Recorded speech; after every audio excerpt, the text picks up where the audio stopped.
In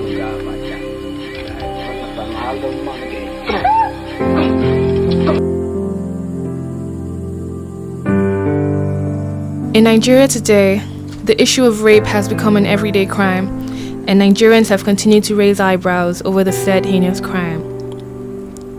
The alarming nature of rape cases and defilement of young girls reported on pages of newspapers and on the social media have started generating reactions from stakeholders, as in whether the government is no longer alive to enact law that can take care of this social menace. Rape incidents and other forms of sexual assault are on the increase. Most are neither investigated, and if investigated at all, the perpetrators are not prosecuted. Universally, rape is considered to be an immoral act, which is not peculiar to any nation, race, creed, or gender. It is non-consensual, forcible sexualization or other sexual activity. Rape is one of the most serious and atrocious crimes of violence which one person can commit against another fellow human being. It constitutes a violence of persons' fundamental human right and freedom. The majority of rapes are carried out by somebody who may be known to the victim.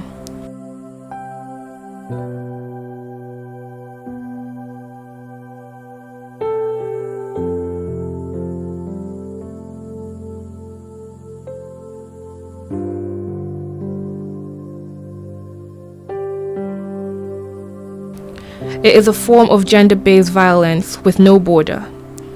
Rape is a global pandemic, affecting both young and old.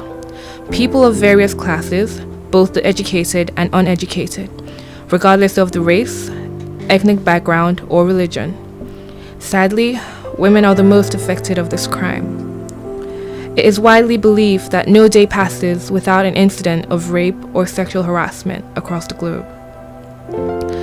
Against this backdrop, some people have attributed the increasing number of rape and defilement of young girls basically to social decadence and nonchalant attitude of some parents. Rape has a psychological effect on the victim, something that is never taken into consideration by the rapist, as long as he gets what he wants.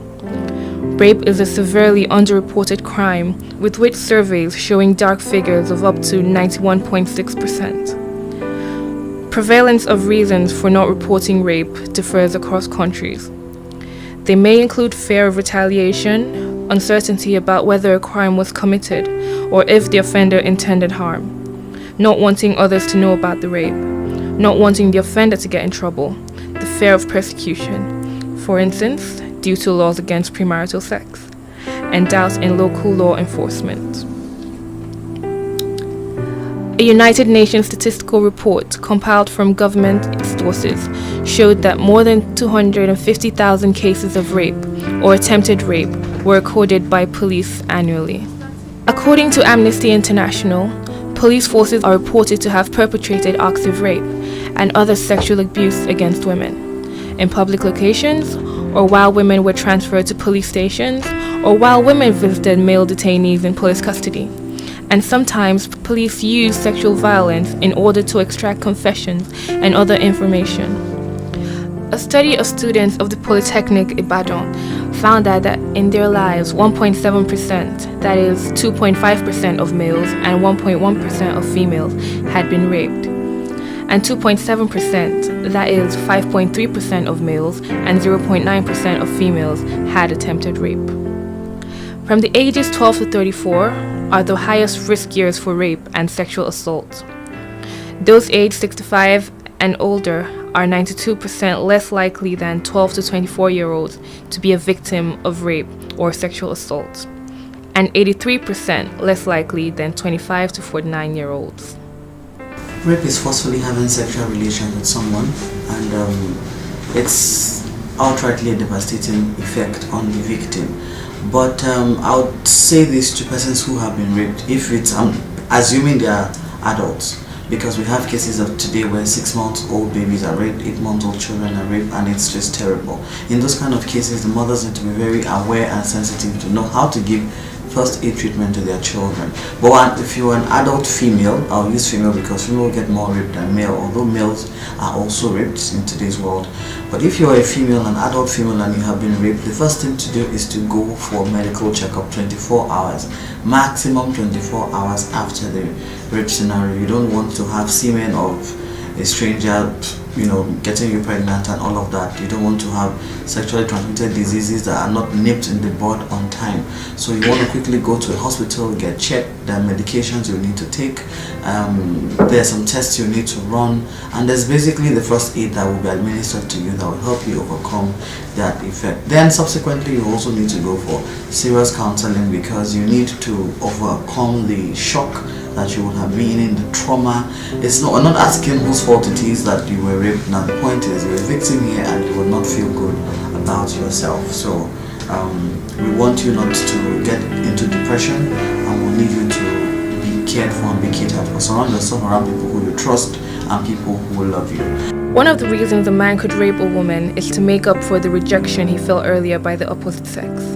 By overpowering some from the opposite sex, the man can feel relieved of the same rejection. All men want to feel superior to women, but some of them fall prey to low self-confidence issues, which forces them to believe that they are inferior to women. In such a case, the shame becomes unbearable, and those men start to find another way to feel superior. Some men rape women in order to take revenge from that specific woman, from a woman who resembles her, or from women in general. Some men don't have a good social life and aren't any lucky when it comes to dating. Some men are put under pressure by their peers, and as a result, they start to experience shame. I am a victim of familiar rape, and this happened roughly 12 years ago. I have 3 siblings, a girl and 2 boys, and my parents were hardly ever around. My sister was way ahead of me in academics, and my brothers always had their friends come over to the house. So one fateful day, they had their friends come over and they went out to get something and left me with one of them. He was way bigger than I was then, and he took advantage of me. I was sad, I was traumatized, I was scared. I couldn't tell anyone. I couldn't tell my mom, I couldn't tell my siblings, I couldn't tell my dad. I kept it to myself. And after a while, I was getting really depressed. I had low self-esteem. I couldn't associate with people. I was always to myself. And I had to tell my mom, because then she was like the only person I could speak to and not feel bad or scared. So I told her everything, and she spoke to me, and she made me feel better. I remember her telling me something about still being a virgin, even if I wasn't, because she said it would be in my head. Even though I already got raped, she said it would be in my head, but then I could still start up as being a virgin if I wanted to.